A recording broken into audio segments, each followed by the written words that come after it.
All right. Good morning. We're still in morning, right? Yes, good morning. We're now going to turn to panel 2, our current approach to evaluating mental fitness, views from FAA, providers, and researchers.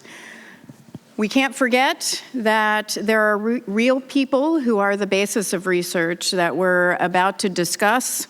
And I opened this event with first-person perspectives because I don't want us to just think of the numbers as statistics. They're real people, and I think it's important to really start. Mothers Against Drunk Driving calls mission moments. I think talking about highlighting mission moments is a necessary part of the discussion. So we have with us, thank you very much, Dr. Penny Giovannetti. Giovannetti. My Italian grandparents would be very upset right now. To begin by sharing what the FAA is doing to address mental health in aviation, then we'll also move on to the rest of the panel. We'll have Dr. Quay Snyder, aeromedical advisor to the Airline Pilots Association.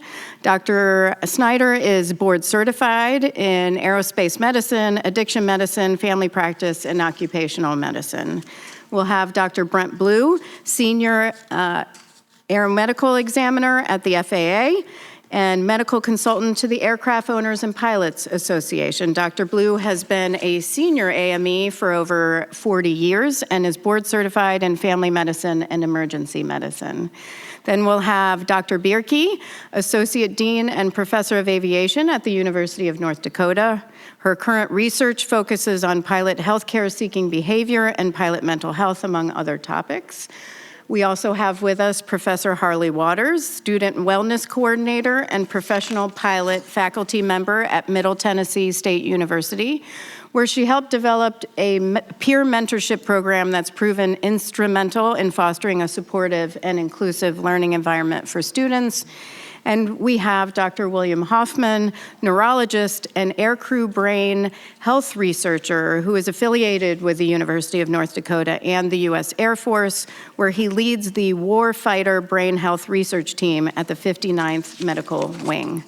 Thank you all for being here, and I will encourage any NTSB staff, again, if you want to come up. This is not so formal as our board meetings. I view these discussions as open discussions and one where I encourage questions from anyone. So, Doctor, thank you very much for being here.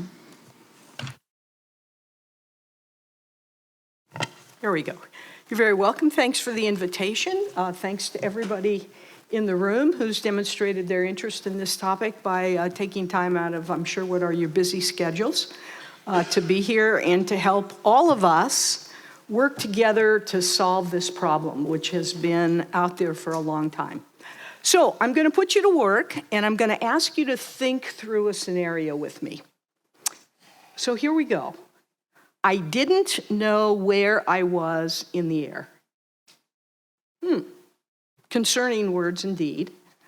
Words you wouldn't want to hear a pilot say, but there we are. And what can we tell from these words? Well, we really can't tell what the situation was. Is this a navigation problem? Someone flying with ground references now enters weather and doesn't have those anymore? Or is it perhaps spatial disorientation? You can't tell what's up, what's down, whether you're climbing, whether you're going down, whatever. But what is the most dangerous form of spatial disorientation? Unrecognized, of course. And what do we have here in this quote? We have someone who does recognize the problem. Now, would it surprise you if I told you that this quote is not from a pilot, but in fact from a U.S. gold medal gymnast named Simone Biles? And let me take you back to the Tokyo Olympics, if you can remember back that far. And Simone Biles essentially took the position I am not safe and I'm not flying. So here's someone who spent 5 years training to go back to Tokyo and maybe do some things never done before on the competition floor. And she recognized she was not safe and she was not going to go flying. Now, you say, but doctor, the chair invited you here to talk about aviation, and what are you doing talking about elite athletes? But I think there is a really important message in that story. And this is a message we have pulled out and have tried to share as much as we possibly can, and that is, let's start thinking about mental status, not so much in terms of mental health and mental illness, that awful illness word, but let's start talking about it and thinking about it more in terms of a performance issue and a safety issue. And it has been our hope, as we've taken this message out for, the past 2.5 years to anybody that wants to invite us to come, is that if you start thinking of it in those terms, maybe we can start to erode the stigma that gives, our airmen cause to hesitate about reporting these things. And the more we talk about it, the easier it is to recognize it. Because surely, many folks go a long way down the road toward illness before they really recognize that there is an issue and that there is something that can be done. And so this recognition is prerequisite to taking action. And that's part 2 of the message, is that we need to get folks to act earlier in the process. Early before things get really bad. Early before they get so complicated that it now takes a whole lot to unravel it and make a safety decision. So these are the things that I think that we can take out of that story. So I would say we've probably done over 24 talks regarding mental health and try to bring this message out to our folks. So 2 things. We are focused on dispelling the myths and destroying the barriers. And thank you, Madam Chairman. If that's the topic here. That's the topic that's going to be actively discussed in our administrator's ARC, Aviation Rulemaking Committee, that is upcoming. And we hope to pursue more about dispelling those myths and destroying the barriers. I mean, I think we heard the panel here this morning, and again, we certainly appreciate that they've been willing to come down here and share with a very public audience very personal concerns. But there are myths out there, and it's amazing as I travel around and talk to groups, what myths really do exist. I mean, we get asked things that sometimes I shake my head and say, where did you get that idea? Why would you think that was? And so we have a huge task in front of us to dispel those myths. And I was also very interested to hear the comments by our previous panelists about the survey that was done that said, if you had somebody that you really trusted and they told you you weren't going to lose your medical over this issue or that issue, whatever, mental health, cardiology, you pick it, would you believe them? And the answer was over half of them would not. I mean, we have a huge problem in front of us in terms of dispelling myths. So what are the common ones? Well, we talked about them this morning already. The chair already talked about, the business of, everybody thinks that their problem is going to ground them forever. And when we look across all diagnoses, the final denial determinations are about 0.1%.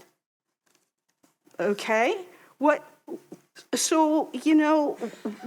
about folks with anxiety and substance dependence and all those? Okay? Again, maybe the denial rate will vary, but, we go forth with a promise to our folks who have a diagnosis, or I should say a regulatory determination of substance dependence. We are willing to put our reputation on the line and say, if you can get into satisfactory recovery, 100% guaranteed you will get back in the cockpit. You know, and hopefully that message is getting through.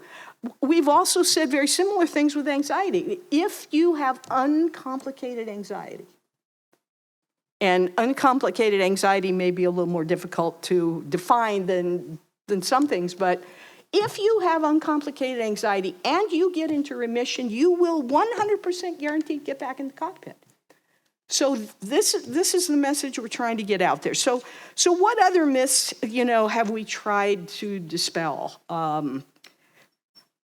We have tried to simplify the process in terms of getting folks with some kinds of diagnoses back into the cockpit. So you will hear various folks in the room talk about, well, can we utilize our AMEs more than we're doing now?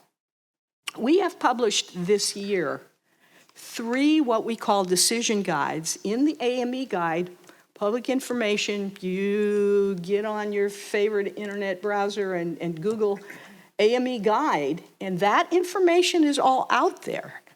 It contains a lot of information about what medications are acceptable, et cetera. But this year, for the first time, we published the decision grade on PTSD and on situational depression and on everybody's difficult diagnosis, ADHD, and provided guidelines for defining a subset of folks with this diagnosis in their history, where the AME is for the first time allowed to go ahead and issue the certificate. No deferrals AME can issue if the requirements are fulfilled. And again, this is an effort to define that low-risk population within the label of that diagnosis. So again, I would say the questions have come up about pilot peer support programs. We are very supportive of those. And I think Dr. Hoffman has done some good work in trying to understand what those barriers are to folks coming forward, even to their own internal pilot peer support programs. We do feel very strongly that a pilot is more willing to ask a tough question to a fellow pilot than to go out and into the more scary, I think scary was the word that was used this morning, mental health world out there. And we understand that. So I think the other thing that helps break down barriers is that our decisions are really kind of not secrets, although they seem like they are. I mean, we are really moving in the direction of SMS. And the real questions that we ask when we get a mental health case is, number one, what's the likelihood this is going to occur again? And if it occurs again, how bad is it likely to be? And that sort of frames our risk decision making. And so hopefully folks can understand that. We're working toward a thing called an acceptable level of safety that's going to be much more quantitative than what we have done traditionally with expert medical opinion. I mean, we find that there's a lot of data missing in a lot of areas that we wish we had data. Okay, so what barriers are we trying to tear down? We've heard the thing about these are expensive follow-ups for folks on our SSRI program.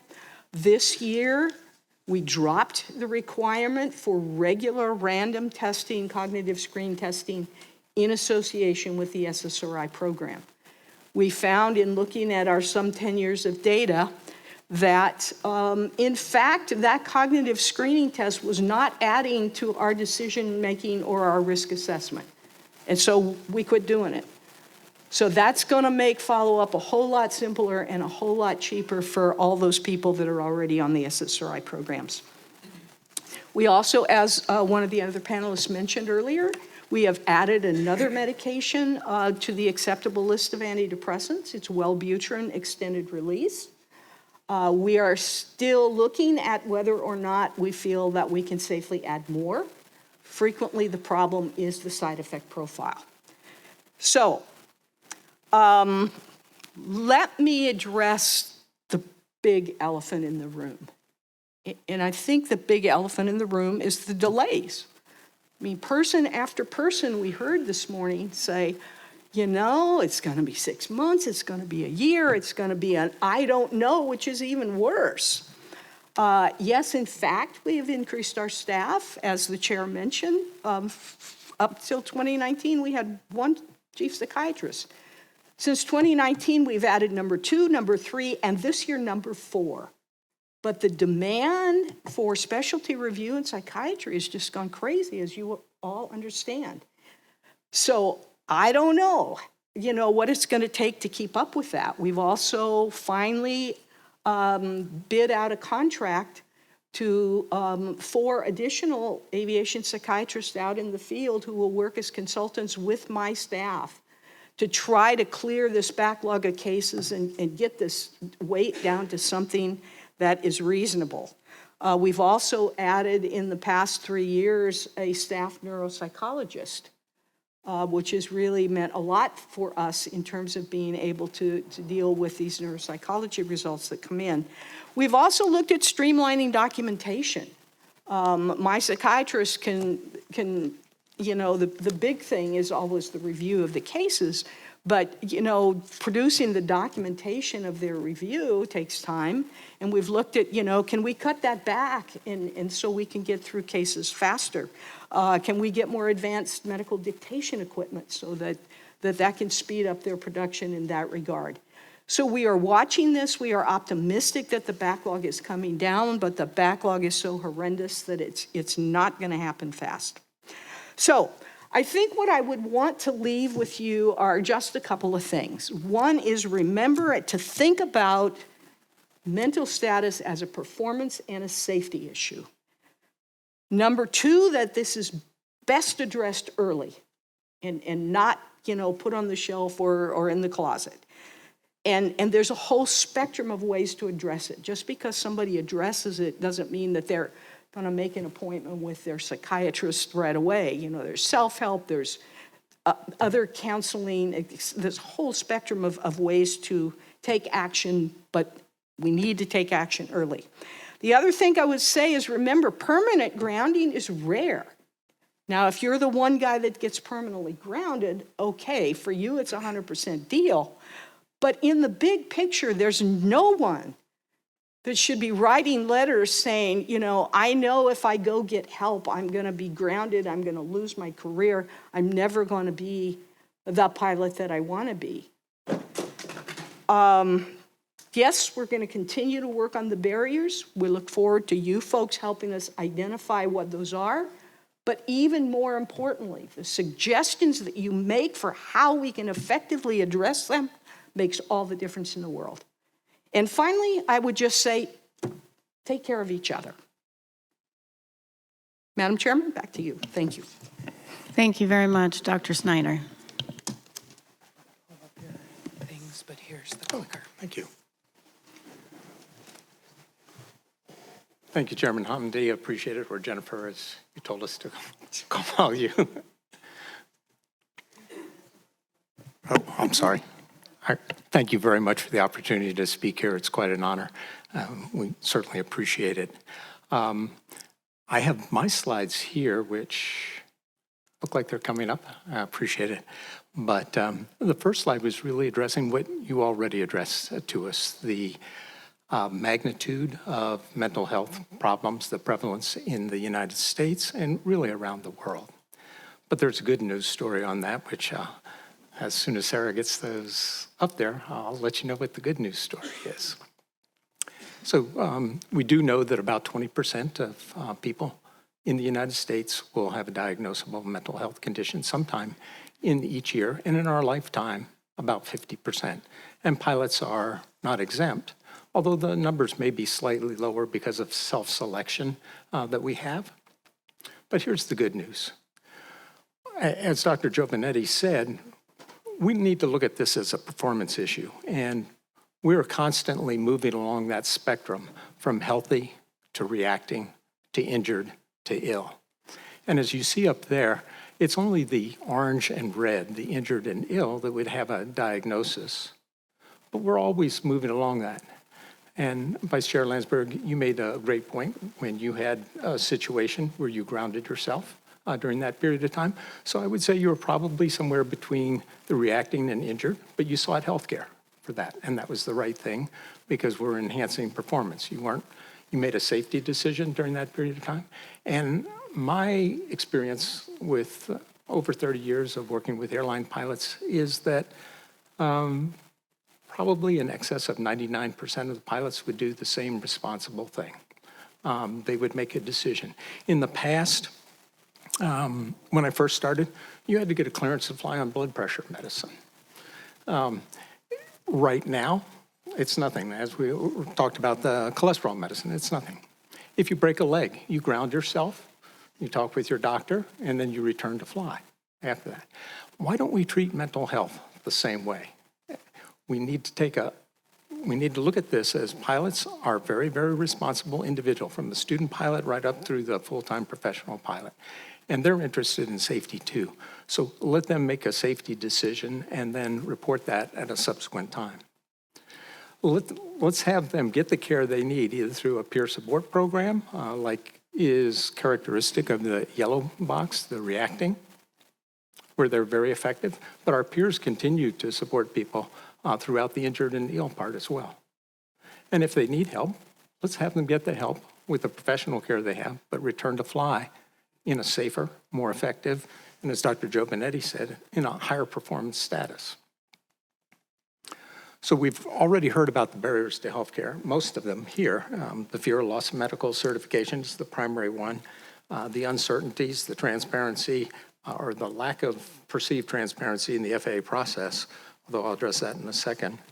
For Dr. Robinson, we don't have a lot of aviation-savvy mental health care providers, either at the doctorate level or at the master's level, and there's a huge need for that. So we'd want to reach out to the APA to encourage that and other mental health organizations to do that. The stigma and the urban legends we all know about right now, and then it was also alluded, I think Layla talked about it, aviation mentors and the culture of non-disclosure. I've been a pilot for 50 years. We have always been told, don't say anything. Don't write this down on your medical. Well, I know better. I write it down on the medical because that's what I do for a living. But most people don't have that advantage. And I've been told by so many people that I fly with, I would never write anything down on my medical. And that's being taught to the young students by other people. And we need to destroy that. But that's what Dr. Homendy was talking about with dispelling myths. And once we dispel the myths with some credibility, we'll be able to cut that, destroy that culture that we have. So what's the current situation? We have the pilot healthcare avoidance, which everyone up here has already talked about. That is the least safe group of individuals to fly. It's analogous to what we had 50 years ago in the HIMSS program. It's what we had prior to April of 2010 when the SSRIs were initially allowed. We had a group of people who were denying themselves care, and as a result of that, they were the least safe group to fly. Then we had the other people who were getting care, but not reporting it or using alternate types of care. And they might be safer. Again, Vice Chair Landsberg, you got care, you didn't report it, but you were a safer pilot for what you were doing by that. We talked about the cost associated with this, but the availability of healthcare professionals is a big issue. It's very, very difficult to get in to see a mental health professional, much less one of those rare aviation-savvy mental health professionals. And then for those people who do report, the challenges associated with returning to fly, either regaining their medical certificate or getting their aviation medical examiner to cooperate. Because not like all pilots, all aviation medical examiners are not the same. And some will inappropriately disqualify a pilot or defer the medical application, even though the FAA has published protocols where that could be issued. Yet we have a number of AMEs who won't follow that protocol. So what have been the FAA initiatives? Dr. Giovanetti didn't take credit for all of them, but I just put a few of them down there. I must say that Dr. Northrup and her staff have been absolutely fantastic in making a lot of significant public appearances, first starting with the Aviation Summit we had, thanks to the Hausers in 2021. But Dr. Northrup is out talking about this all the time. We've seen a lot of improvements with the hiring of additional staff, and we have short-term improvements, but we also have some long-term goals to reduce the waiting time by adding more staff. So the FAA has done that in producing the protocols. But despite these and several other significant advances, gaps persist, and we need to change what that status quo is. And there are opportunities to do that by building industry-wide and public awareness, which is what we're doing right now. There are lots of unions who are willing to support this. There are pilot organizations. I know Air Traffic Control is also willing to do this. We have aerospace medicine associations who are very, very passionate about this and active in it, and they're willing to contribute as well. So I think having their voice would be important. And then on an international basis, we have not only the FAA, but a lot of international organizations are very active in looking at amending their policies to reduce these same barriers that we have. ALPA and other pilot unions have proven success through the peer support programs, initially starting with the HIMSS program that started 50 years ago. But following the 2015 pilot ARC, the ARC recommendation number 3 was that air carriers should develop effective pilot assistance programs. So part of the programs that have been established throughout the airline industry since then, and in some cases prior to German wings, have been very successful peer support programs, but they're only available to the airlines at this point. We need to make it available to professional aviators, such as those who do this for business, and also to the general aviation community. The value of peer support programs historically with the US programs is that about 80% of mental health issues for those pilots in this case who are willing to come forward and talk with a peer are resolved at the peer level, and they're returned from that yellow status into the green status. Okay? In Europe, they're quoting figures over 90% success in their peer support program. So I think that's key for all aspects of aviation, not just the airlines, but also business aviation and general aviation. And I know we'll have Mark Larson speak later. He's working very hard with the National Business Aviation Association to do that. What are the initiatives globally? ALPA has their program. Some of the airlines have their own individual ones. Southwest Airlines has Project Lift. Project Wingman for American Airlines have been very, very effective. The International Peer Pilot initially was called the International Peer Pilot Assistance Coalition, but to incorporate everyone, it's now called the International Peer Aviation Assistance Coalition. And they're very, very active in bringing all aspects of aviation, flight attendants, maintainers, controllers, dispatchers, et cetera, into this conference. And they have a very robust conversation amongst all our international colleagues. The Aerospace Medical Association has the Mental Health Working Group and some subgroups within that. Dr. Hoffman chairs one of my research mental health subgroups in that. ICAO has the Mental Health Working Group where we meet on a regular basis, and we had a conference, a 2-day conference in Montreal where we discussed these issues. EASA has their Me Safe program, which is mental health in aviation safety. And just this morning, they published an update to that. They have about 6 different documents, each about 100+ pages long, but dealing specifically with different aspects of mental health. And I would encourage people to look for that if they want to find well-researched data on that. And certainly, we have some other regulators, particularly those out of CASA, the Civil Aviation Safety Agency of Australia, has a creative new initiative that, based on what Dr. Northrup has told us, that we may have some, after gathering data from that, it may allow effective change for the policy here. And of course, what's really most heartening is the university aviation associations and programs have recognized this for our new folks. And this is our opportunity to bring a new culture of seeking mental health, because it is a performance issue, and to also have our young people incorporate this as part of their safety strategy into a safety management system. I'm going to call out the airlines a little bit. There are a few exceptions in the US and a few exceptions overseas, but the airlines have not been particularly active in supporting these issues. There's some tacit support, but if we go back to that ARC recommendation, it said airlines should assist in peer support programs, and we've not seen that so far. So looking at a cooperative approach to safety, we have the FAA, or regulators worldwide. We have the airlines, we have pilot unions and pilot groups for those who don't have a union.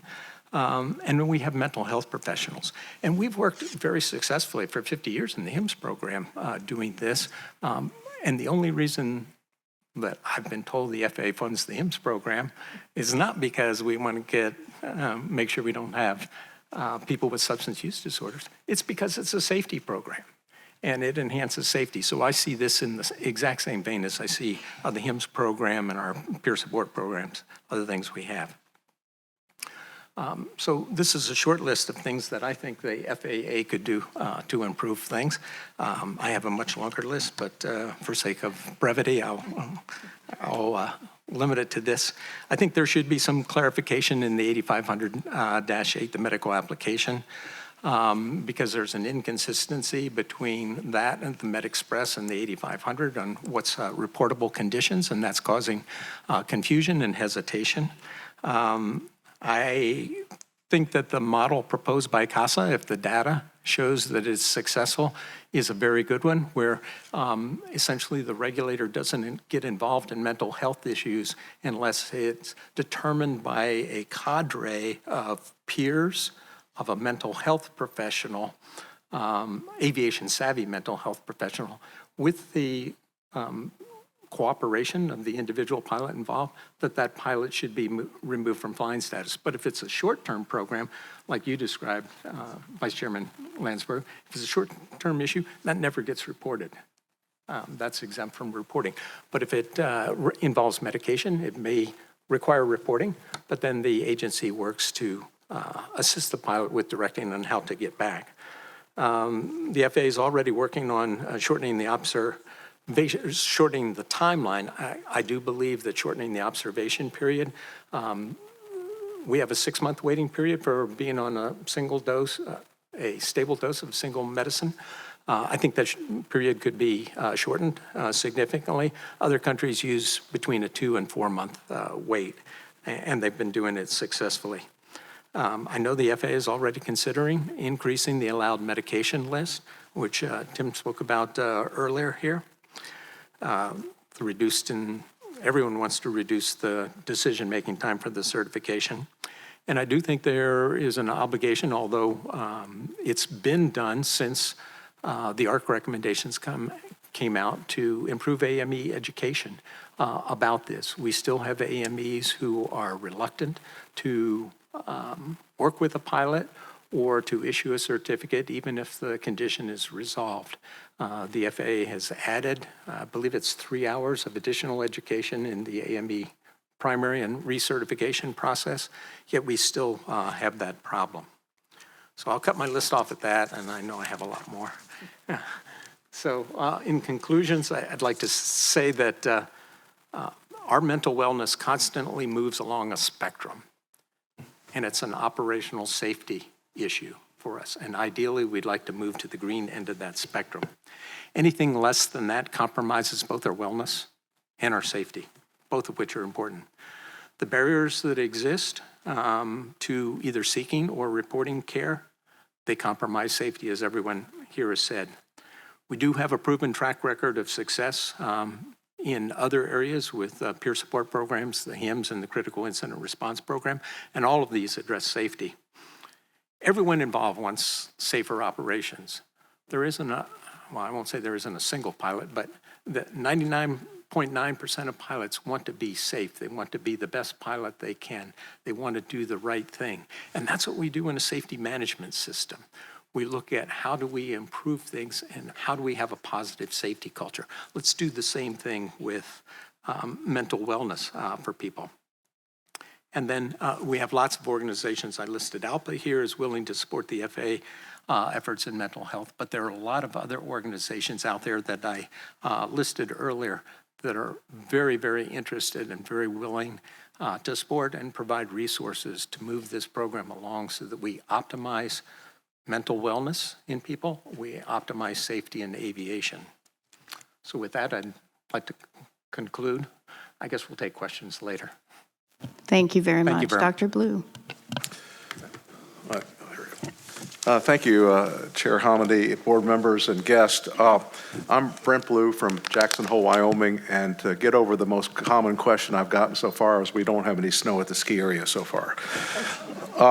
I've been a senior aviation medical examiner, or an AME, for over 40 years. I'm a designated examiner, not a FAA employee. I want to make that clear. I'm also HIMSS certified, which means I deal with pilots who have alcohol or drug problems or depression or anxiety issues. I happen to be an airline transport rated pilot with about 10,000 non-commercial hours and a columnist for the AOPA Pilot Magazine. And just by chance, I happen to be also the elected coroner of Teton County, Wyoming. Everyone's interested in safety, but when arduous and ineffective requirements discourage pilots from disclosing or seeking mental health treatment, those requirements are harmful and actually a threat to aviation safety. And the lack of trust by the FAA's medical division in its AMEs and the pilots' local medical and psychological providers is one of the crux of the problem. The system of evaluations of pilots that report mental health issues, which fall into the HIMSS category, is broken and needs extensive evaluation or reevaluation and change. Depression and anxiety in the United States are significant problems. I'm not going to go over the statistics because everybody's already talked about that. But depression and anxiety, as well as other mental health issues, are all thrown into the HIMSS program, which really is a program developed for drug and alcohol issues. And it's really not, those are different problems. ADHD, attention deficit hyperactivity disorder, which has been the childhood disease du jour for a long time, has been so overdiagnosed that, and it's incredible how many kids come up and have been diagnosed with this without any testing whatsoever.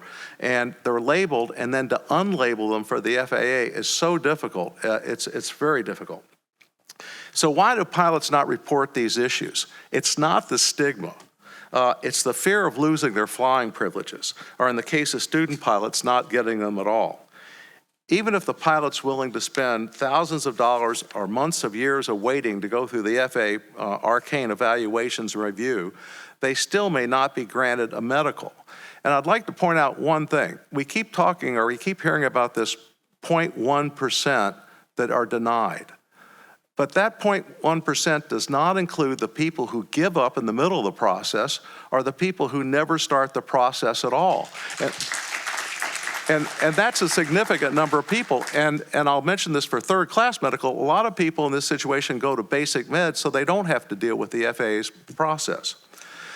When I started in medicine, cancer patients did not want to let anybody know they had the disease because there was stigma. Cancer patients were treated like a pariah. Fortunately, that's a bygone day. Similarly, the reduction in the stigma is true for mental health disorders as well.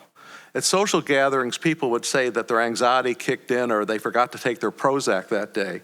But you're never going to hear that in the pilot's lounge at an airport. And that's not because of the stigma, that's because of the FAA.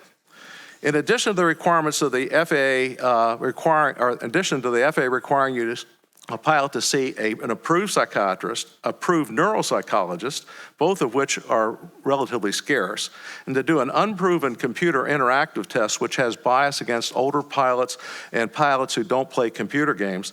The amount of time it takes the FAA to review these exams could vary from 6 to 12 months. My absolute record, I just got somebody certified, it took them 6 years, a professional pilot. Many of these criteria for passing the examinations are based on Freudian theories that have been replaced by modern brain chemistry. Despite all these requirements, for pilots who are willing to undergo the process and are granted a medical, they still have to go through an expensive and time-consuming reevaluation on an annual basis, which is of dubious value for mental health issues. So where are the accidents related to mental health problems? Every pilot self-assesses their medical and physical health before they get into an airplane. Obviously, there are situations where there have been difficulties. There are rare situations. But for the most part, this self-assessment, this process works. Federal Air Surgeon Dr. Northrop has initiated some changes that have been improvements, but there are a lot more improvements to be done. Trust is key. And what I mean by that is trust in the AMEs and local medical and psychological providers. The FAA does not trust their AMEs about anything. And just to give you an example, they send out a survey to pilots who've had their medicals asking, did the AME personally do the exam, or did the AME look in your ears? If the problem is that AMEs are not fulfilling their obligations, then the FAA needs to fix the system. However, the negligible accident rate, medical accident rate, shows that AMEs are doing their job, and the FAA needs to trust them. The AME sees the pilot face-to-face and has the unique position of being able to determine a pilot's fitness to fly. However, the AME really only has the opportunity to be negative. They can defer or deny a medical. If a pilot reports a history of mild depression, the AME can do an evaluation, determine that that depression is not a factor for the safety of flight, but still must defer unless it's a situational depression which is resolved. But even then, the pilot's supposed to submit their clinical psychiatric records to the FAA for putting in their file, not for review, for putting in their file, whatever the hell that means. I still don't know what that means. The AME can put in the comments section if he has to defer that the pilot's safe to fly, but that's ignored by the FAA. Actually, the pilot could have a letter from a world-renowned psychiatrist that says he's fit to fly, and that still will be ignored by the FAA because they have to go through the FAA's arrogant process. If the FAA does not think that AMEs are competent to assess a pilot's medical condition, then provide additional training. Giving the AMEs more authority, like the successful CACI program has been for medical issues, would be a major step forward in getting pilots to report mental health issues. If AMEs could grant a medical certificate for certain mental health conditions, it would significantly reduce the workload at the FAA while reducing delays in the system. The basic med program, whose exams can be done by any licensed physician and they are approved based on the physician's judgment as opposed to the FAA criteria, has been tremendously successful. With over 7 years of experience and 80,000 plus pilots, the medical accident rate for basic med pilots is no different than those with third class medicals. Now that doesn't affect first and second class, but at least that would help with third class. This begs the question, what is the real effect of the current FAA's mental health evaluation program? It does not improve safety and actually has deleterious effects by discouraging reporting and treatment. Who would you rather fly with, a pilot who's depressed or a pilot who's depressed on medication? And that's what it comes down to. We need to work together to help modernize the system and help the FAA modernize our pilot mental health evaluation program and the agency's special issuance process for mental health. Kudos to the NTSB for bringing needed awareness to this issue. Thank you for your time and consideration.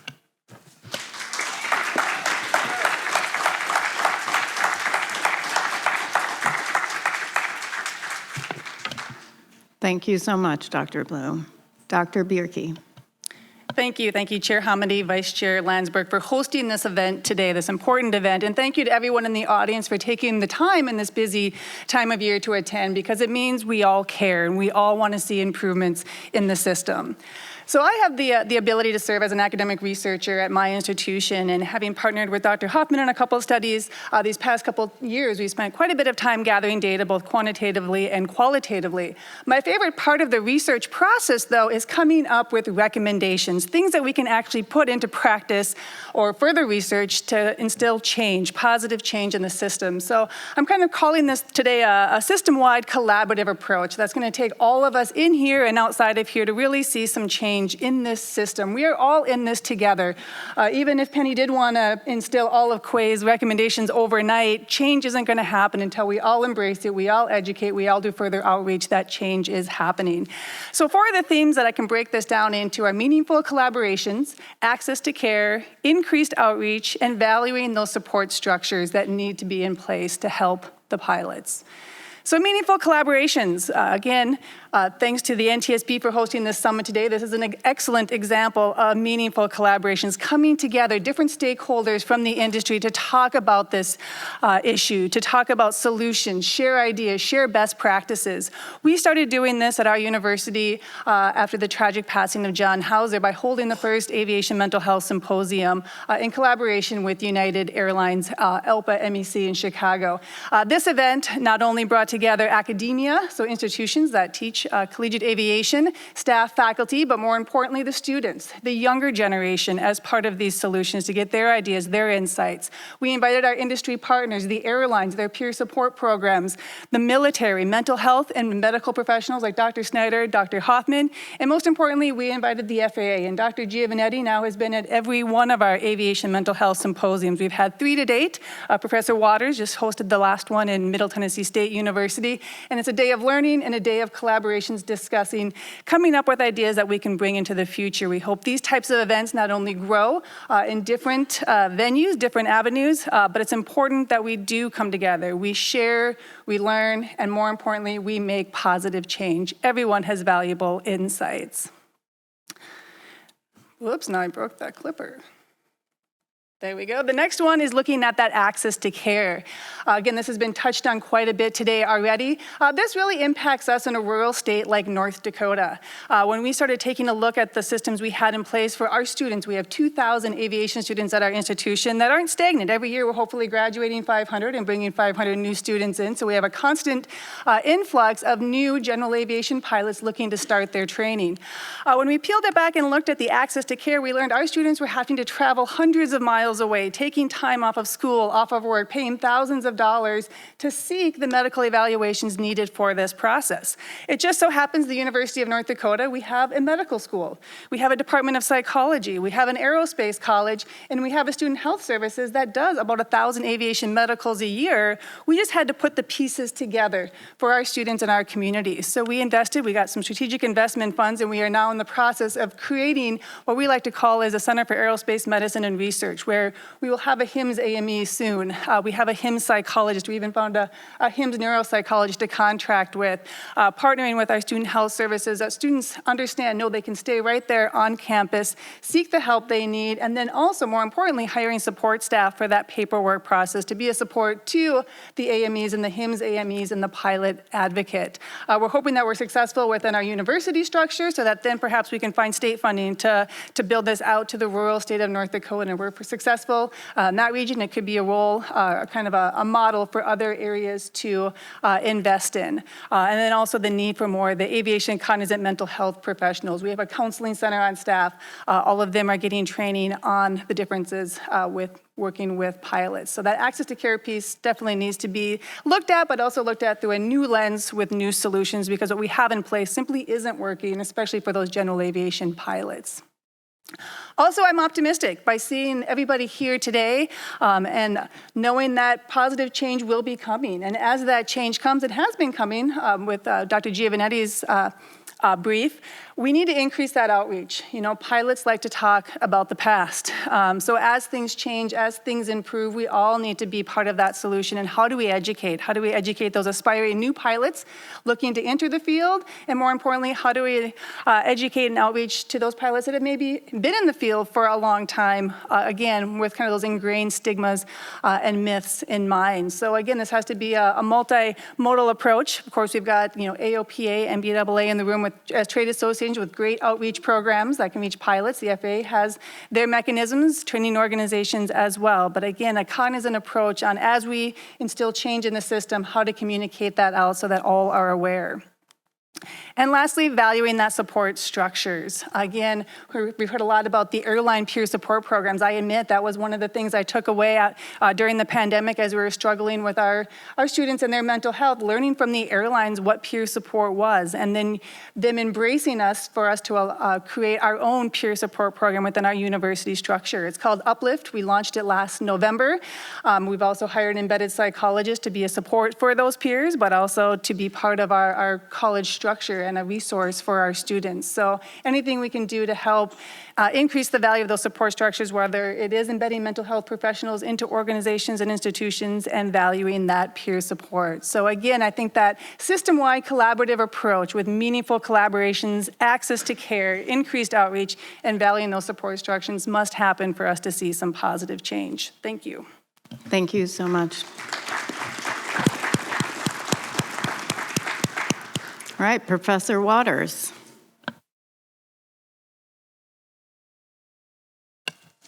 All right, can you hear me? Good deal.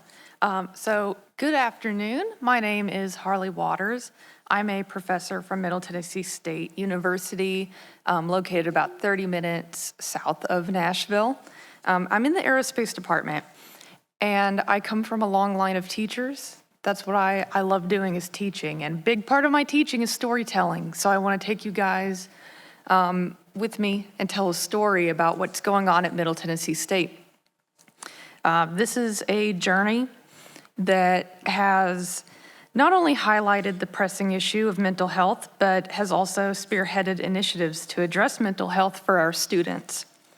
So this journey started with my thesis research, an exploration that sought to delve into the lives of aerospace students across our various majors of study.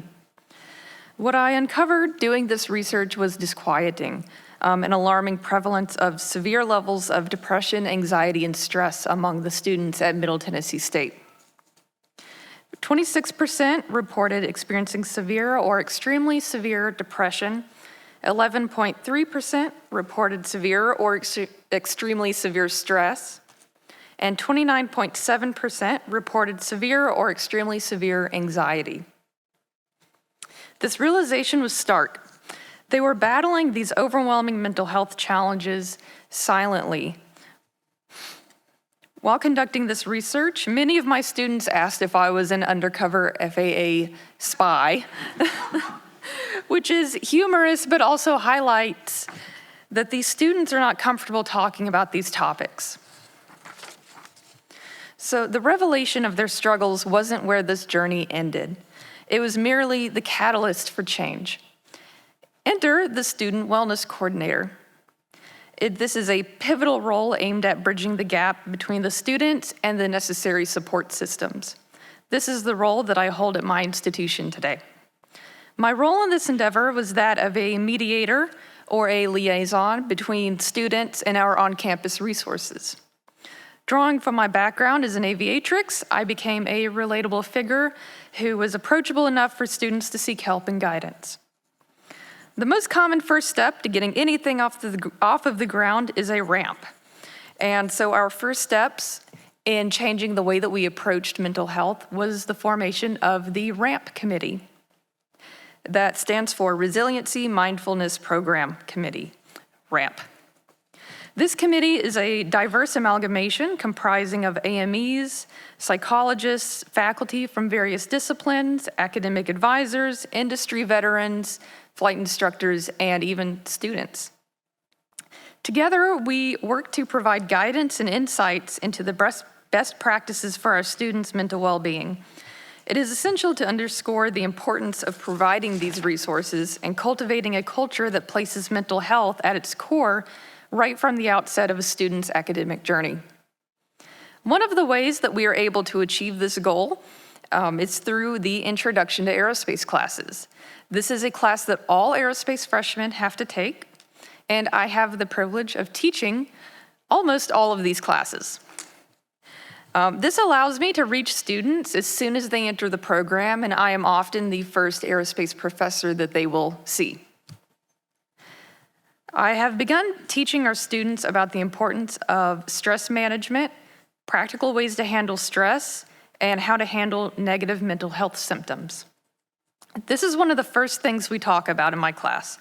We actually do it on day one. I have it set up so we talk about a mental health topic about every 4 weeks.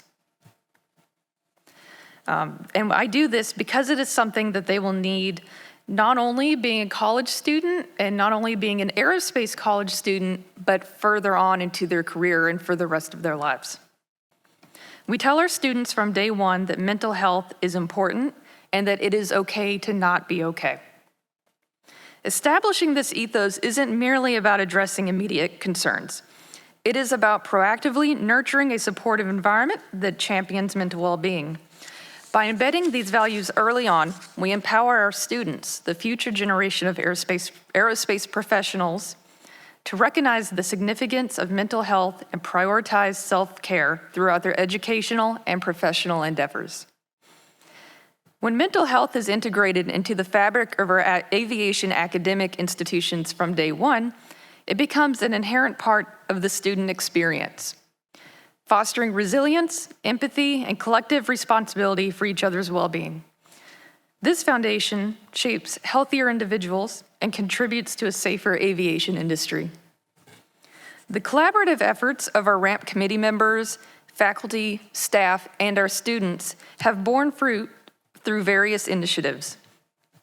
The annual Aerospace Mental Health Symposium has been a cornerstone event fostering discussions and awareness.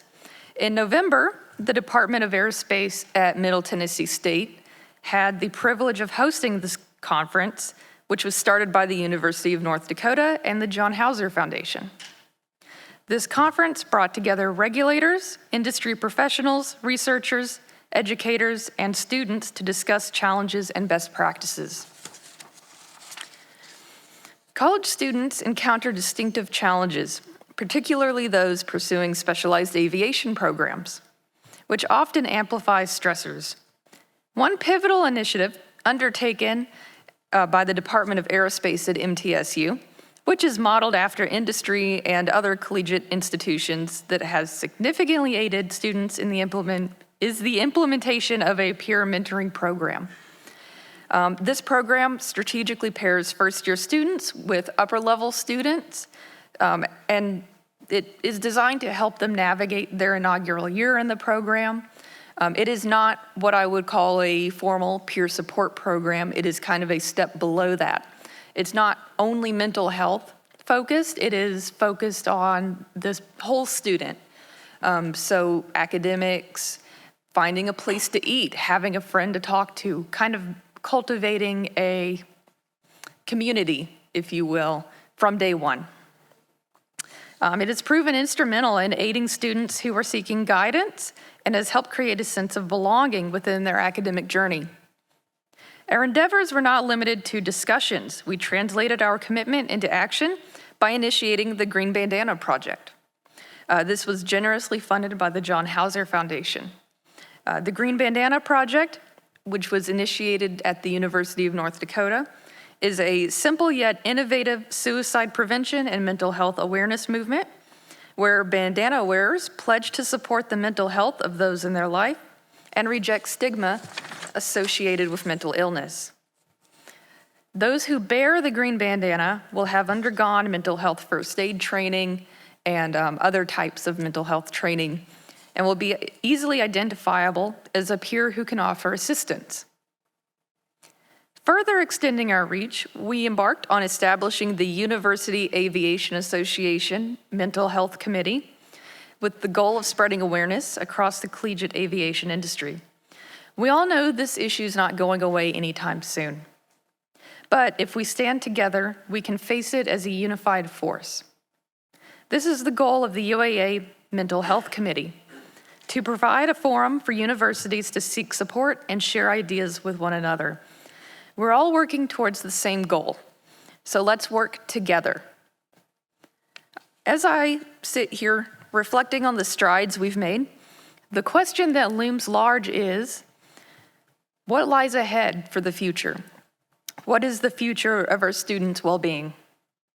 The answer, I believe, lies in informed decisions, decisions rooted in comprehensive understanding.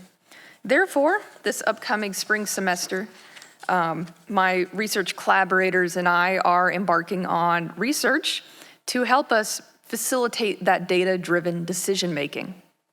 This research aims to dive deeper into understanding the specific behaviors and perceptions that our students at MTSU have in order for us to be able to provide them with better resources and tools.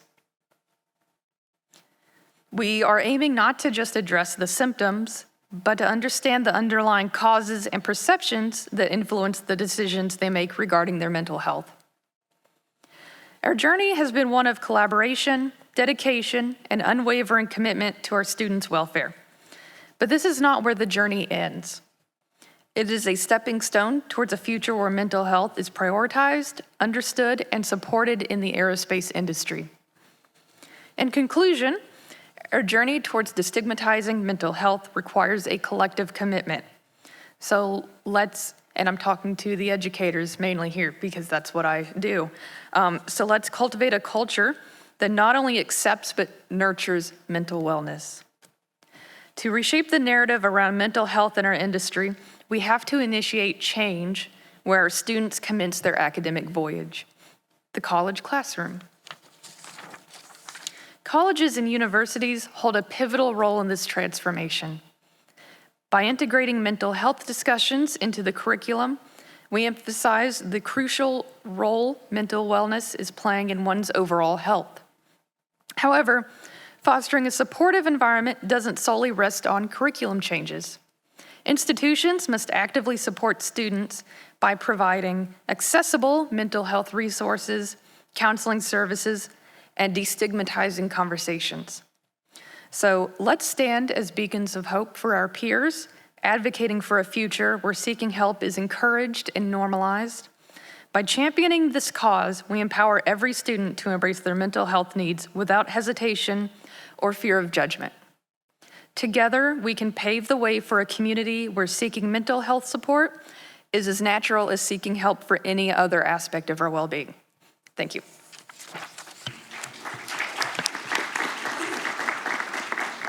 Thank you, Professor Waters. Dr. Hoffman.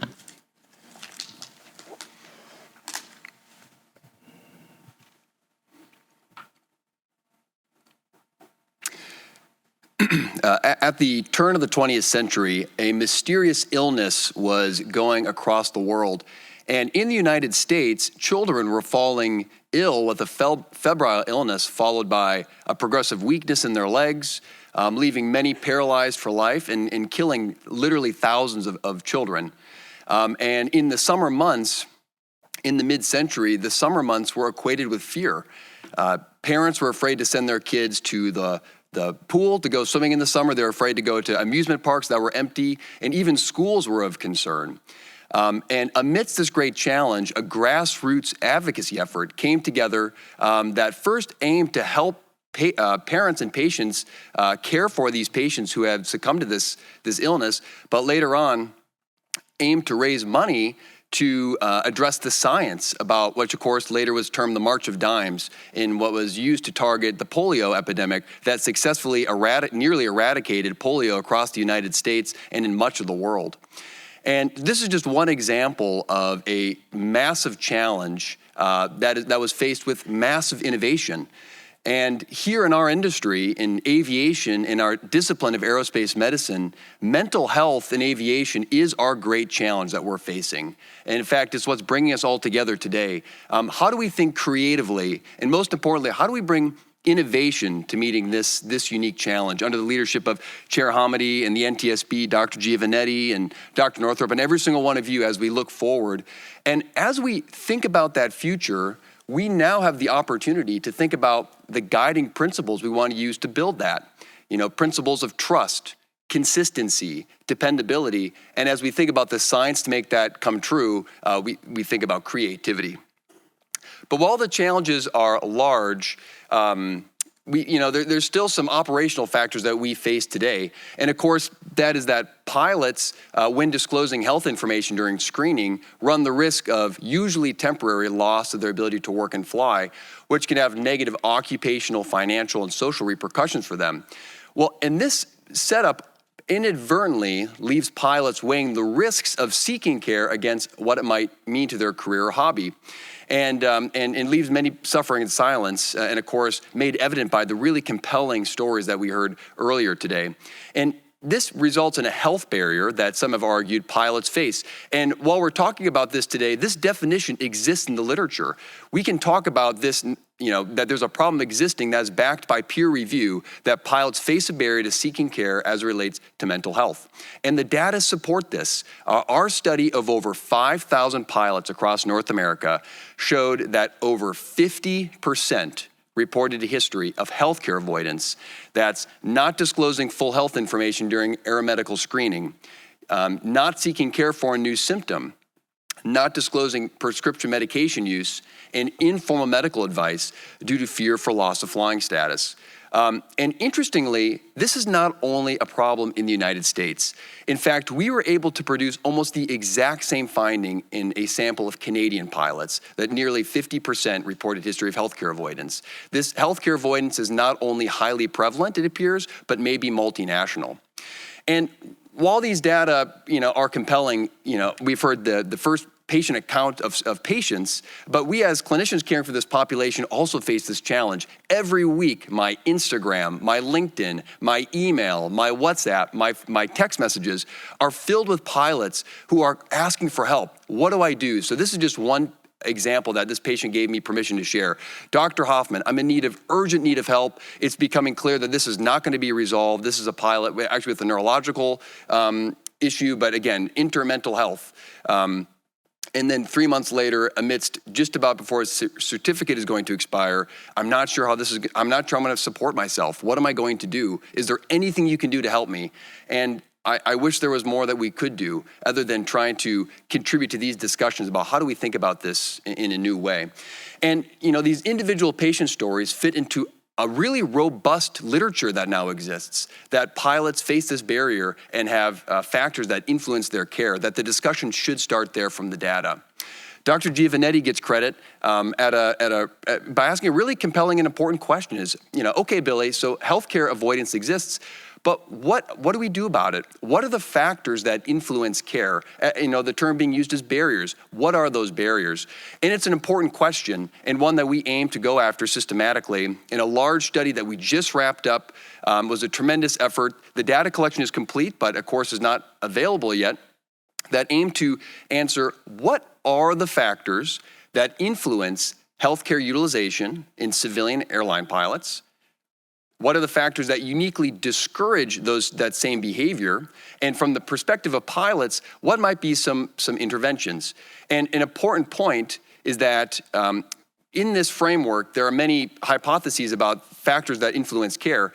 Importantly, some of those factors are modifiable. Factors like healthcare, health access, disability information, and there are factors that may not be modifiable. For example, the certification decision, does the pilot meet those minimums, yes, no? Regardless of where those standards are, that type of decision will probably always exist. How can we go after this in a systematic way? And a couple of caveats with this.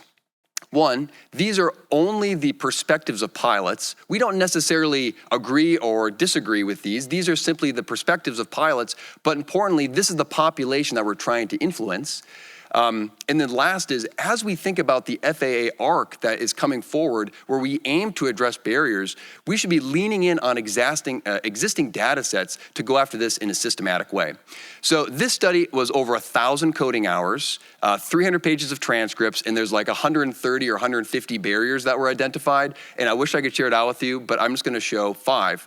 And before I do that though, what I will say is I'm a recreational pilot. Many of us are all pilots. We're all very special. We're very unique, of course, but also we're just normal human beings who need health care.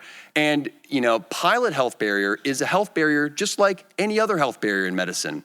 And we should be organizing this in the same framework that we use in other parts of medicine. We should be using tools from other disciplines. And this study aimed at organizing it in this way. And of course, this study is undergoing at UND in trainee pilots, which will be absolutely fascinating. So, what's the tip of the iceberg? Point one, policy confusion. A recurrent theme, and we studied U.S. Air Force pilots and airline pilots in the United States, an uncertainty about policy. What can I do? What can I not do? What do I need disclosed?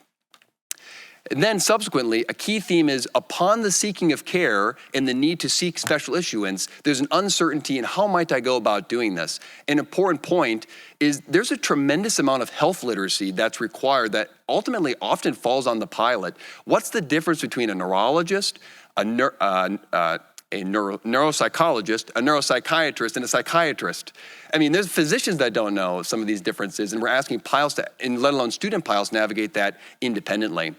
A key theme recurrently is this point about communication and timing, that these durations are too long, there's uncertainty, and we should absolutely acknowledge the excellent work of the FAA that was in increasing the transparency through an online status update that can be seen online, so that is productive steps forward. An important point about health literacy. I think, this is my opinion, we often look in one direction as it relates to providing change, but the data suggests that misinformation is highly prevalent. The information that gets shared in the cockpit, the information that gets shared in the chief pilot's office and in the AME office, that when we think about tackling this challenge, we need to be thinking broader. How do we attack this in a systematic way? And we have a paper coming out about using principles of public health storytelling to address this in telling success stories. And last, of course, is the loss, is financial concern, which of course is a recurrent issue. But one important point about this, if financial loss was the only factor that discouraged pilots from seeking care, theoretically there should be no healthcare avoidance in the military because pilots are salaried. But interestingly, we actually have a much higher rate of healthcare avoidance in the Air Force than we do in the civilian population. There's absolutely more to the story. So in the conclusion of the study, we had a panel come together and make some recommendations from the study, and this is what the data is telling us. Question one, what are the minimum services an airline pilot in the United States should have access to as it relates to mental health? This is an open question.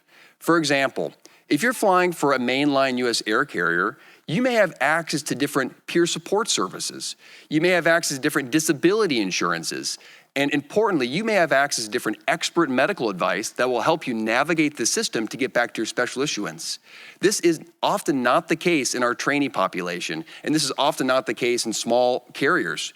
One can make the argument that this disparity is inequitable, and we need to be thinking about what are the minimum resources a pilot in the U.S. should have access to as it relates to mental health.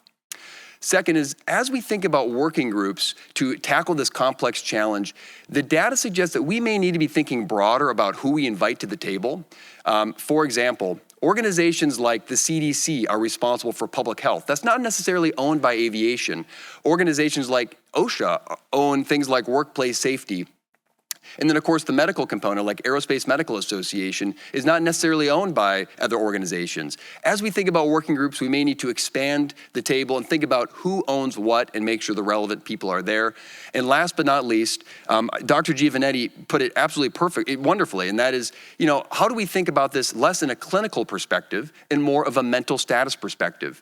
As we think about the aeromedical screening system of the future, how do we build a data-backed way to transition from our clinical approach, that is one based on the diagnoses and the use of healthcare services as a marker for risk, to one focused on performance? Can the pilot perform their duties at the point of operation regardless of what's in the medical record? And again, we're interested in addressing pilots with mild symptoms early.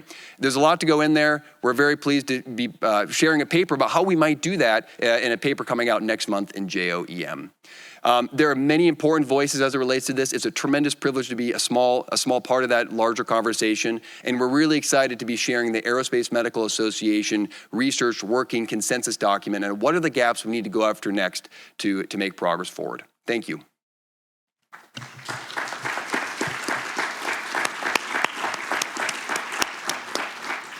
Well, thank you to the whole panel, and thank you, Dr. Hoffman. We're going to start with Vice Chairman Landsberg. Thank you, Chair. First off, Dr. Giovannetti, I want to congratulate you on your braveness for showing up here today. I have a few thoughts and comments. I would also point out I have a degree in psychology. It's not something I'm proud of, so everybody in the room is sworn to secrecy, all right? So, you mentioned trust. And I think what you've seen here is, and you say, well, there's a perception problem. When you get the kind of numbers that we get here, this isn't perception, this is reality for a huge number of pilots. And, with data, and you have given us a few statistics here, having spent way too much time struggling with statistics and barely passed, I've learned that if you torture the data enough, you'll get it to confess to anything. So we have to be very careful about how we use statistics, and I know my academic brethren over here would certainly agree. We say that pilots don't understand the system. I think a lot of them have seen firsthand what has happened here. And for the cases that you would cite as positives, I suspect Dr. Blue and a number of others would have quite a large number of others where we aren't nearly as successful. And we've talked about the time factors, we've talked about the cost factors, and I think this is all important. And I want to reiterate a point that I made earlier, and if I say it often enough, maybe somebody will come to believe it. They say people don't understand the system. It's my observation that sometimes the FAA doesn't want people to understand the system. They don't even share the data that they have with their AMEs. I think you have a huge resource out there for pilot examiners and for maintenance examiners. They have pretty much access to everything that the FAA has, and they are trained accordingly. I think you need to start delegating some of this to your AME population. You can't do it all yourself. And I think that would go a long way to dealing with this. So we are not, as Professor Waters has properly said, we're not in an adversarial relationship here. This is a collaborative relationship, and I think we're all focused on the same goal. We will have differences of opinion, and we need to work through those. But I look forward to having everybody here not say, okay, we've had our meeting, we've had our arc, problem solved. It isn't. This is a journey, it's not a destination, and it's going to take time and it's going to take money to fix. The question is, do we have the commitment to do it? Thank you, Chair.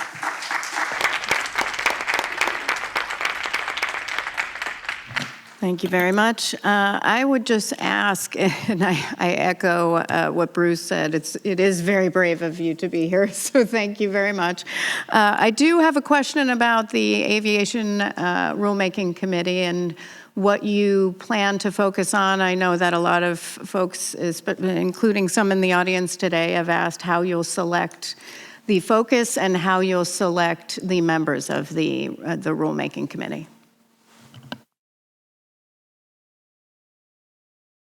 Got it. Well, the charter was just signed yesterday, so it is still early along. It looks like we're going to focus especially on the barriers, identifying the barriers, and again, like I say, what we do about the barriers, how we attack the barriers. We've had lots of people call, lots of people make their interests known, and that's very satisfying. The selection is going to actually be made by the Chief of Aviation Safety, Mr. Bolter. And they are in the process now of making decisions. I think they're going to look at around 20 voting members, but lots broader attendance in terms of folks who are observers. The voting members will consist entirely of folks who are not FAA people. So, this is really an opportunity to reach out and have other people make recommendations. And is it just focus on Class 1 or also Class 2 and Class 3? No, it'll focus across the board, and also this will include air traffic controllers. Oh, good. Okay, fantastic. All right. Do you want to ask questions first? A couple. Okay, go ahead. Yeah, this question is for Dr. Hoffman and Dr. Giovannetti. I'm just curious if you have a sense of sort of what proportion of mental health conditions are aeromedically significant, meaning sort of long-term impact on ability to perform versus sort of things that could be treated and resolved on a shorter-term basis. Dr. Hoffman, you want to start or you want me to start? Go ahead, ma'am. Okay. I'll defer to you. You know, my sense is that almost all of them will eventually be resolved to the degree that we feel it's not a safety issue anymore. I mean, we have some big no-goes. I mean, psychosis is one of them, and I think probably most people in the room would agree that someone with a legitimate diagnosis of psychosis, unless it is due to some avoidable factor. For example, we've had some folks that we've returned to the cockpit with a diagnosis of steroid-related psychosis, where we really felt that steroids were the cause and it was easy to avoid use of steroids, and therefore we didn't have a safety issue. I would say initially, and this is initially because remember what we talked about, sometimes it takes a little time. 80% of folks who present with a mental health diagnosis will get a certificate on their initial submission. And then the other 20%, many of them will get it later. I mean, what we're seeing so much right now, and our colleagues here from the colleges can support this, is we are getting a lot of students with very significant mental health histories already. And part of our decision making is, you know, if we could just have a little more time to make sure that the issue is resolved and the individual is stable and good to go. And so that works against them in terms of their tight curriculums, but it works for us in terms of being more confident that this is going to be a long-term success case. So that would be kind of my feel. A difficult contributor that will be hard to grapple with is the change of the use of language over time. The term depression in 1980 means something different than today. And so, you know, as we think about our clinical approach where we use these terms as identifying of risk, I think it opens up the opportunity. How do we read, what does mental wellness mean in the aviation system of the future? Is the lack of a diagnosis a marker for that, or is the addressing of latent risk that exists in the system by foregoing care the risk that we're trying to target? And more broadly, it's very important to acknowledge that, of course, mental health is this tremendous spectrum, as others have said. And really, I think what we're all interested in doing here is addressing the large population of pilots with mild symptoms. These would be folks in the yellow category in Dr. Schneider's paper. You know, I think to my knowledge, there's no major advocate for severe mental, like for decompensated psychosis, for example, to fly. We're interested in pilots facing one of life's usual stressors, and then not to mention they're under the high tempo and operational stress of their job. How do we help target and help that population get back to the green?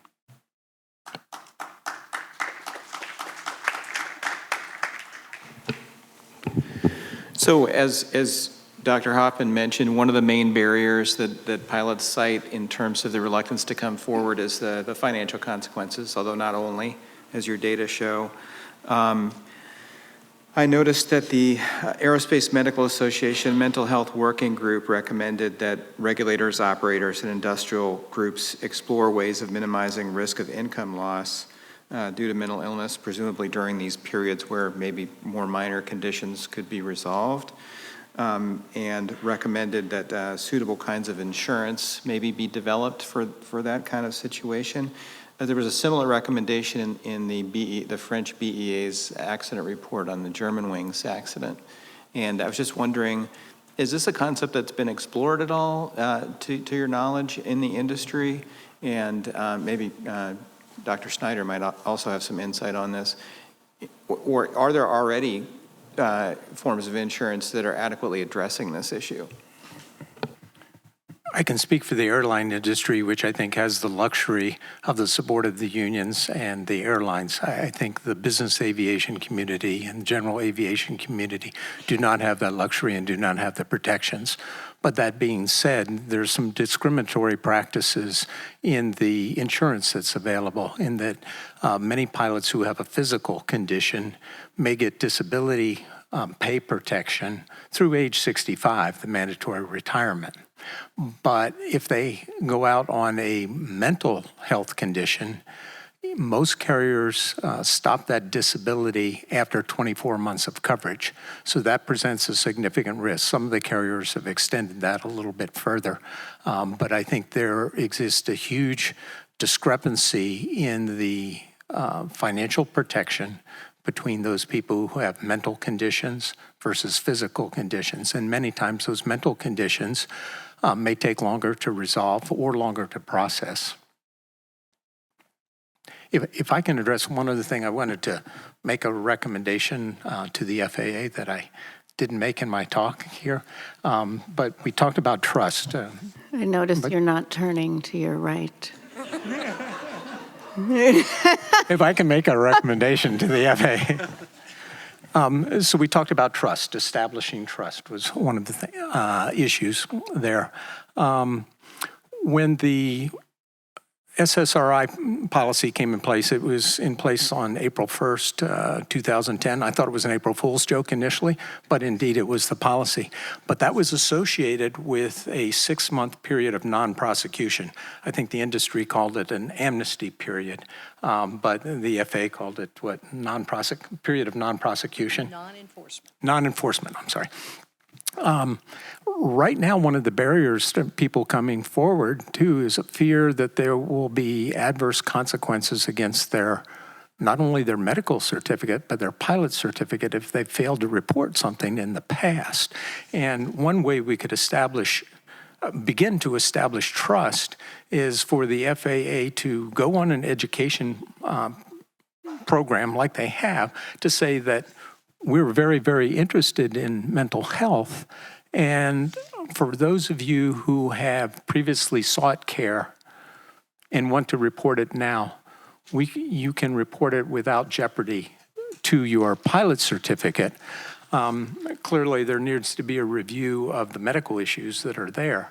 But there are many people right now who are caught in this dilemma of, if I report care that I've had in the past, will there be adverse administrative action against my pilot certificate or possible criminal action, too, has been highlighted with the recent VA issue of non-reporting.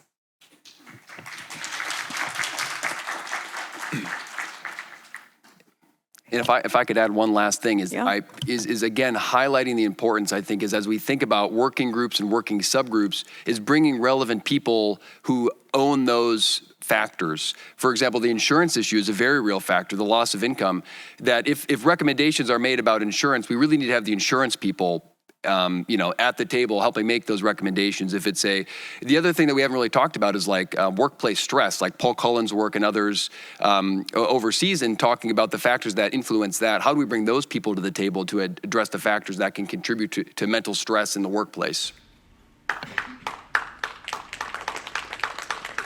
I think that's a good point. I mean, there's been a lot of discussion about making sure that as folks go forward, including the FAA, that there's a more comprehensive discussion that brings in other organizations that aren't traditionally part of the discussion. I'm sure that's something that you all welcome. Dr. Blue, I saw you with your hand up. Yeah, I just wanted to point out that the FAA has a 1% rule that they use for certain medical conditions, whether that this condition has a 1% risk of sudden incapacitation or problems in the cockpit. But I don't see that rule used for mental health issues.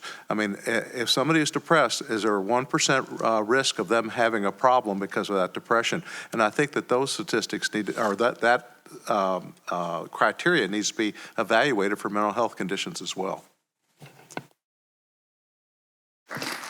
I think you're about to get a contrarian response from the corner here, Dr. Giannetti. Well, I would just say, Dr. Blue, we do not have a 1% rule, never have had. This is something that's been used commonly in Europe, but we have not embraced that rule. Now, we are working to define, to get at your point exactly, what is a quantitative acceptable level of safety.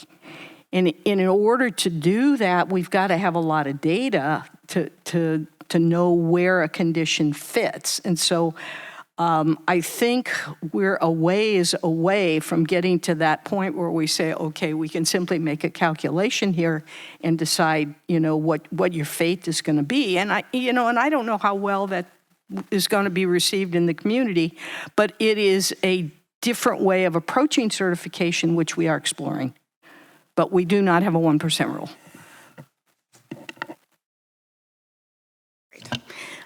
Can you talk a little bit about how FAA ensures that their mental health standards are current?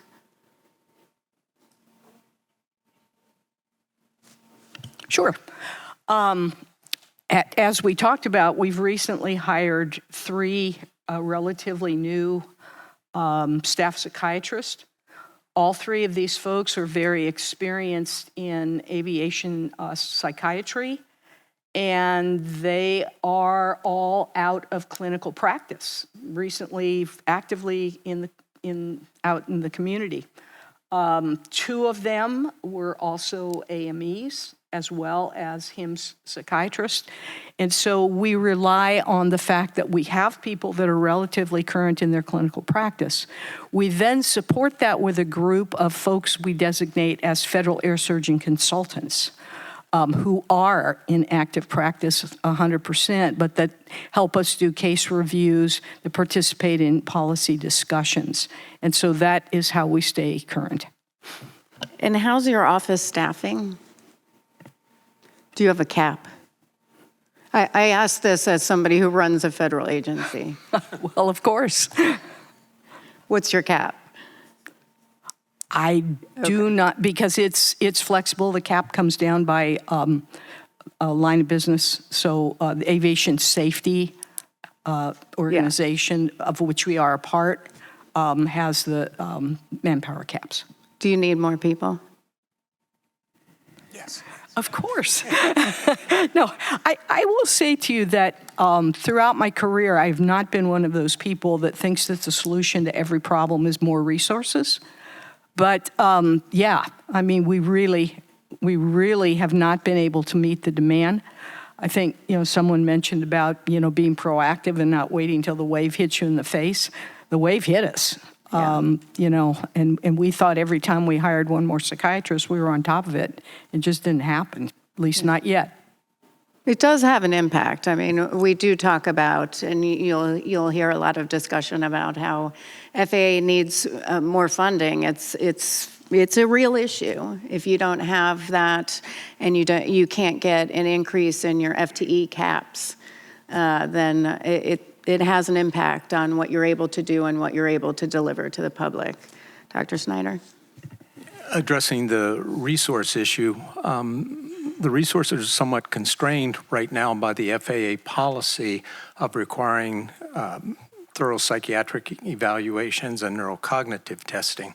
In other countries, rather than that, they use a simulator. Now, I realize the arguments about a simulator not being an accurate reproduction or prediction of what someone's neurocognitive abilities will be in the future.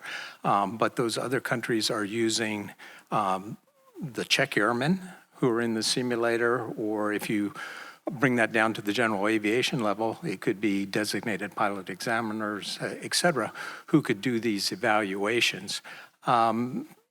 I'm not sure which system is better, but when you talk about resources, the current policy that requires that neurocognitive evaluation sucks up a huge amount of time and resources for the FAA, where other countries only use that if there's a problem with people who are designated as check airmen, either at the airlines or even at the general aviation level, notice a problem, and then that pilot is referred before they're cleared. So it could be a policy issue that might be able to resolve some of the resource problems.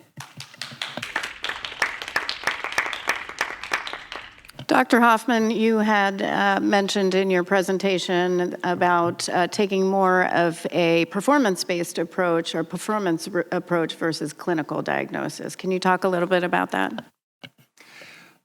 It should be noted that, to my knowledge, that this technology is not operationalized yet or operational yet, but from a more of a research perspective, is how might we figure out a way to make a more objective measure of the pre-flight risk assessment to empower the pilot at the point of operation.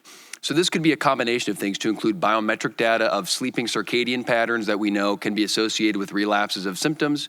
Also, point of care neuropsychological testing validated to the pilot that can give the pilot a sample, a quantified metric of their readiness.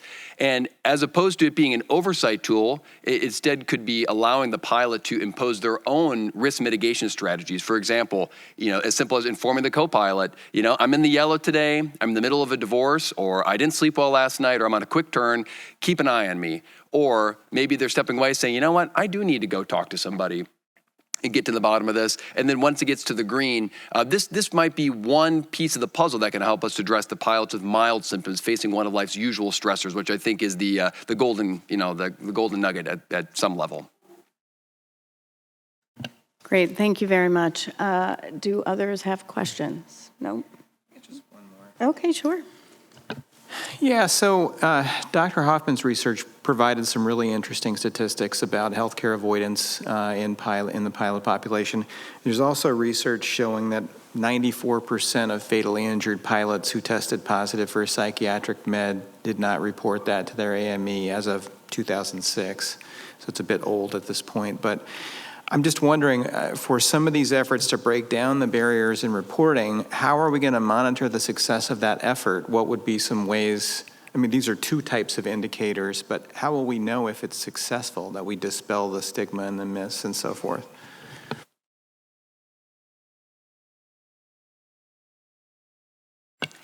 I think one of them is going to actually create more work on the part of the FAA. They're going to see even more packets come in. So I think, again, not letting that wave hit us now, we need to prepare for that as we make these changes, because, again, it is going to increase that workload and hopefully that success. That means we've done a good thing. Just like it's good for an organization to get a lot of safety reports, doesn't mean that you're unsafe. It means you have a strong safety culture.